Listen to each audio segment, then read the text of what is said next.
എല്ലാവർക്കും ഇന്നത്തെ ക്ലാസ്സിലേക്ക് സ്വാഗതം. അപ്പൊ നമ്മള് ഇന്നെടുക്കുന്നത് ആൽബർട്ട് ബെന്തുരയുടെ സോഷ്യൽ കൊഗ്നിറ്റീവ് തിയറിനെ കുറിച്ചിട്ടാണ് കേട്ടോ. നമ്മൾ ആൽബർട്ട് ബെന്തുര സോഷ്യൽ കൊഗ്നിറ്റീവ് തിയറി ഓർത്തു വെക്കാം. ഓക്കെ, ഈ ആൽബർട്ട് ബെന്തുര എന്ന് പറയുമ്പോൾ നമ്മൾ ലേണിംഗ് തിയറീസിനകത്ത് പഠിക്കും കേട്ടോ. ഇനി ഒബ്സർവേഷണൽ ലേണിംഗ് എന്നൊക്കെ പറഞ്ഞിട്ട് നമ്മൾ പഠിക്കും. ഓക്കെ, അപ്പം ഈ ആൽബർട്ട് ബെന്തുര എന്താ പറഞ്ഞു വെച്ചിട്ടുണ്ടെങ്കിൽ, നമ്മളിപ്പോ മനുഷ്യൻ എന്ന് പറയുമ്പോൾ നമുക്കറിയാം മനുഷ്യൻ ഏറ്റവും അധികം എന്താണ്, നമ്മൾ സൊസൈറ്റി ആയിട്ട് ഇന്ററാക്ട് ചെയ്യുന്ന ആൾക്കാരാണ് അല്ലെ. അപ്പൊ മാൻ എന്ന് പറയുമ്പോൾ എന്താണ്, അല്ലെങ്കിൽ ഒരു ഹ്യൂമൻ ബീയിങ് എന്ന് പറയുമ്പോൾ സോഷ്യൽ ഇന്ററാക്ഷൻസ് വളരെയധികം അയാളുടെ വ്യക്തിത്വത്തിൽ ഇൻഫ്ലുവൻസ് ചെയ്യുന്നുണ്ടായിരിക്കും. അപ്പൊ നമ്മുടെ വ്യക്തിത്വം എന്ന് പറയുന്നത് തന്നെ എന്താണ്, നമുക്ക് ആ സമൂഹത്തിൽ നിന്ന് കിട്ടുന്ന എക്സ്പീരിയൻസ് കാര്യങ്ങളൊക്കെ ആയിട്ട് ബന്ധപ്പെട്ട് അതൊക്കെ എടുക്കുന്നതായിരിക്കും അല്ലെ. നമുക്ക് ആ സോഷ്യൽ ഇന്ററാക്ഷൻസും നമ്മൾ എങ്ങനെയൊക്കെയാണ് ആ സൊസൈറ്റിയിൽ നമ്മളുടെ ആ ഒരു ചുറ്റുപാടുകള്, ഇതൊക്കെ എന്താണ് നമ്മളുടെ ഒരു പേഴ്സണാലിറ്റി ഡെവലപ്മെന്റിനെ സ്വാധീനിച്ചിട്ടുണ്ട് എന്നാണ് ആര് പറയുന്നത്, ആൽബർട്ട് ബെന്തുര പറഞ്ഞു വെക്കുന്നത്. ഓക്കെ, അപ്പം സോഷ്യൽ കൊഗ്നിറ്റീവ് തിയറി അത് ആരുടെ തിയറിയാണ്, ആൽബർട്ട് ബെന്തുരയുടെ തിയറിയാണ് കേട്ടോ. സോഷ്യൽ കൊഗ്നിറ്റീവ് തിയറി ആൽബർട്ട് ബെന്തുരയുടെ തിയറിയാണ്. അപ്പം ഈ തിയറിയിൽ എന്താണ് പറഞ്ഞു വെച്ചിട്ടുള്ളത്, is an interpersonal level theory developed by Albert Bandura that emphasize എന്താണ്, the dynamic interaction between personal, അതായത് personal factors, their behaviour and environment. Okay, ഇത് ഇത്രയേ ഉള്ളൂ നമ്മൾ പറഞ്ഞു വെച്ചിരിക്കുക. അതായത് ഈ ആൽബർട്ട് ബെന്തുര പറയുന്ന കാര്യങ്ങൾ, സൈക്കോളജിസ്റ്റ് പറയുന്ന കാര്യങ്ങൾ എന്താണ്, നമ്മുടെ പേഴ്സണാലിറ്റി അല്ലെങ്കിൽ നമ്മുടെ പേഴ്സണാലിറ്റി ക്യാരക്ടറിസ്റ്റിക്സ് എന്ന് പറയുന്നത് എപ്പോഴും 3 കാര്യങ്ങളിലാണ് ഇൻഫ്ലുവൻസ് ആവണേന്നാണ് പറഞ്ഞിട്ടുള്ളത്. നമ്മളുടെ പേഴ്സണാലിറ്റീനെ എപ്പോഴും ഇൻഫ്ലുവൻസ് ചെയ്യുന്നത് 3 കാര്യങ്ങളാണെന്നാണ് ആര് പറയുന്നത്, നമ്മളുടെ ആൽബർട്ട് ബെന്തുര പറയുന്നത്. ഓക്കെ, ഏതൊക്കെയാണ് ആ 3 കാര്യങ്ങൾ എന്ന് പറയുന്നത്, ഒന്ന് നമ്മളുടെ ഇന്റേണൽ കൊഗ്നിറ്റീവ് ഫാക്ടർ, അല്ലെങ്കിൽ നമുക്ക് എന്ത് പറയാം, നമ്മളുടെ പേഴ്സണൽ ഫാക്ടർ എന്ന് പറയാം, ഒന്നാമത്തെ. ഇനി രണ്ടാമത്തതായിട്ട് നമ്മൾ എന്താ പറയുന്നത്, ഒന്നാമത് നമ്മൾ പറഞ്ഞു നമ്മളുടെ ഇന്റേണൽ കൊഗ്നിറ്റീവ് ഫാക്ടർ എന്ന് പറഞ്ഞു. രണ്ടാമത്തതാണ് എന്ത്, നമ്മളുടെ എൻവയോൺമെന്റ്. ഓക്കെ, മൂന്നാമത്തതാണ് എന്ത്, നമ്മുടെ ഉള്ളിലുള്ള ബിഹേവിയർ. അതാണ് ആ 3 കാര്യങ്ങൾ പറഞ്ഞിട്ടുള്ളത് കേട്ടോ. അതായത് പേഴ്സണാലിറ്റി എന്ന് പറയുന്നത് എന്താണ്, ഡൈനാമിക് ഇന്ററാക്ഷൻ ബിറ്റ്വീൻ പീപ്പിൾ എന്ന് പറയുമ്പോൾ അതിൽ പേഴ്സണൽ ഫാക്ടേഴ്സ് അല്ലെങ്കിൽ ഇന്റേണൽ കൊഗ്നിറ്റീവ് ഫാക്ടർ എന്നൊക്കെ പറയും. അതുപോലെ തന്നെ അവരുടെ ബിഹേവിയർ, എൻവയോൺമെന്റ്, ഇതൊക്കെയാണ് എന്ത്, ഒരാളുടെ പേഴ്സണാലിറ്റീനെ ഡെവലപ്പ് ചെയ്യുന്നതെന്നാണ് ആര് പറഞ്ഞിരിക്കുന്നത്, ആൽബർട്ട് ബെന്തുര അദ്ദേഹത്തിന്റെ സോഷ്യൽ കൊഗ്നിറ്റീവ് തിയറിയിൽ പറഞ്ഞിരിക്കുന്നത്.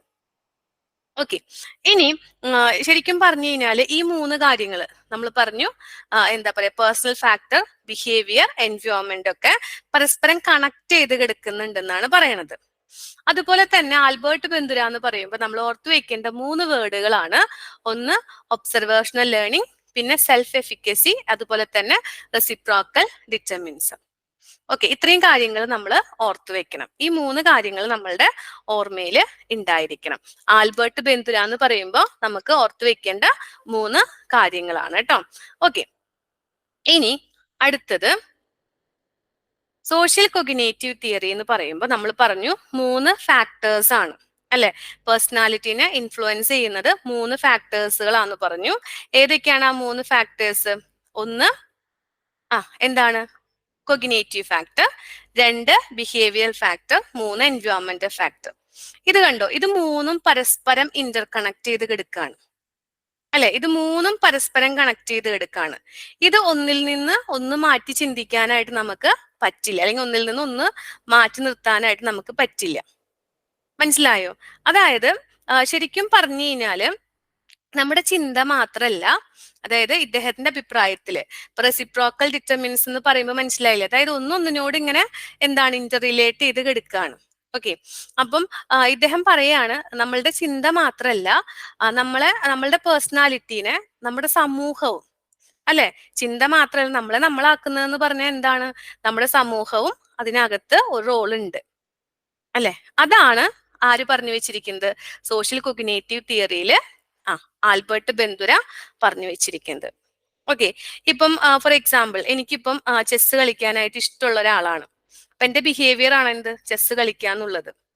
ഓക്കെ, ദെൻ അവിടെ എന്റെ എൻവയോൺമെന്റ് അല്ലെങ്കിൽ എനിക്ക് അവിടെ അവിടെ സൊസൈറ്റിയിൽ കുറെ അധികം ആൾക്കാർ എനിക്ക് കിട്ടുന്നുണ്ട്, ഒരു സോഷ്യൽ ഇന്ററാക്ഷൻ അവിടെ ഡെവലപ്പ് ചെയ്യുന്നുണ്ട് അല്ലെ.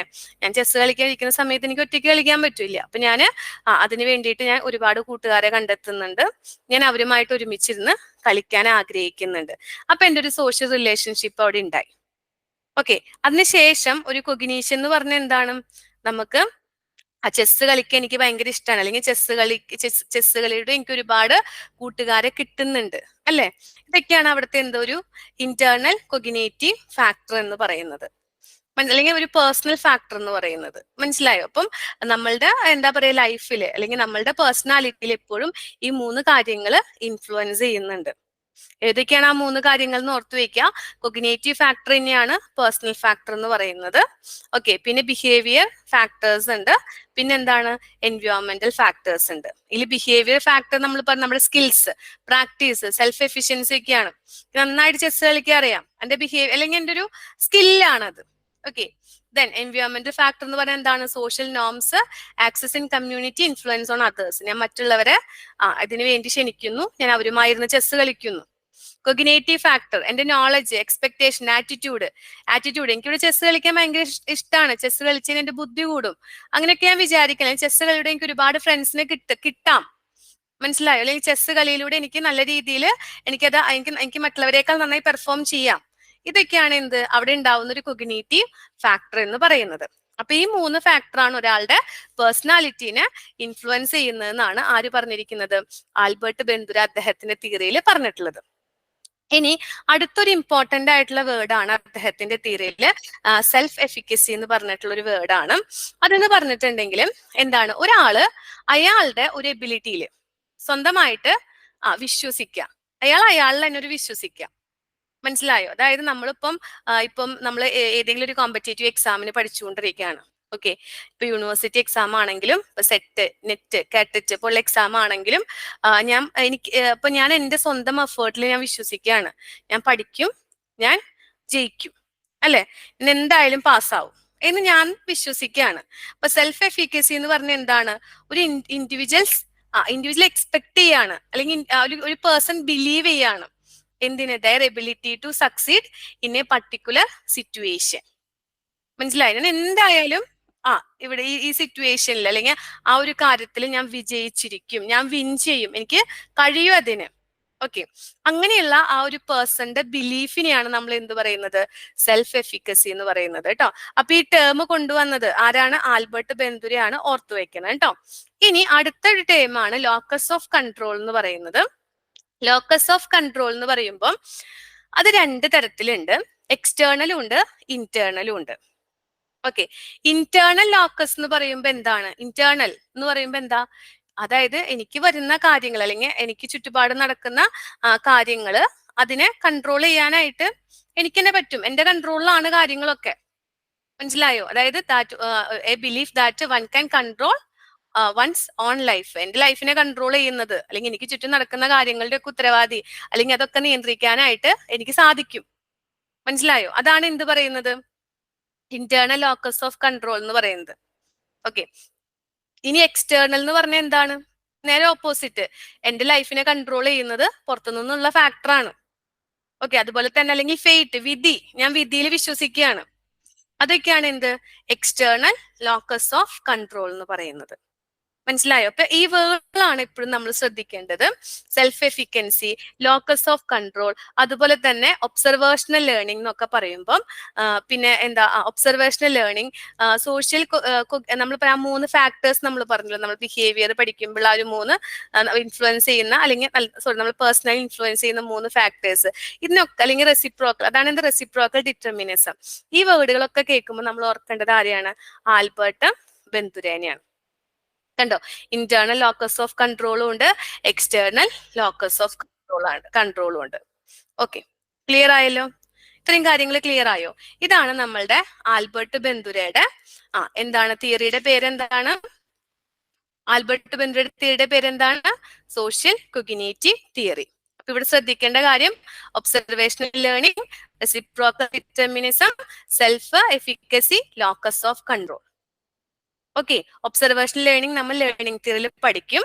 പിന്നെ അതുപോലെ തന്നെ പേഴ്സണാലിറ്റിനെ ഡിറ്റർമിൻ ചെയ്യുന്ന 3 ഫാക്ടേഴ്സുകൾ നോക്കാം. കൊഗ്നേറ്റീവ് ഫാക്ടർ അഥവാ personal factor, behaviour factor, environment factor. Then self efficacy എന്ന് പറഞ്ഞാൽ എന്താണ്? ഒരു പർട്ടിക്കുലർ സിറ്റുവേഷനെ വിൻ ചെയ്യാൻ സാധിക്കും എന്നുള്ള ഒരാളുടെ ബിലീഫ്. ലോക്കസ് ഓഫ് കൺട്രോൾ എന്ന് പറഞ്ഞാൽ എന്താണ്? അവനവൻ തന്നെയാണ് അവനവന്റെ ലൈഫിന്റെ കൺട്രോൾ എന്നുള്ള ബിലീഫാണ് ഇന്റേണൽ ലോക്കസ് ഓഫ് കൺട്രോളും.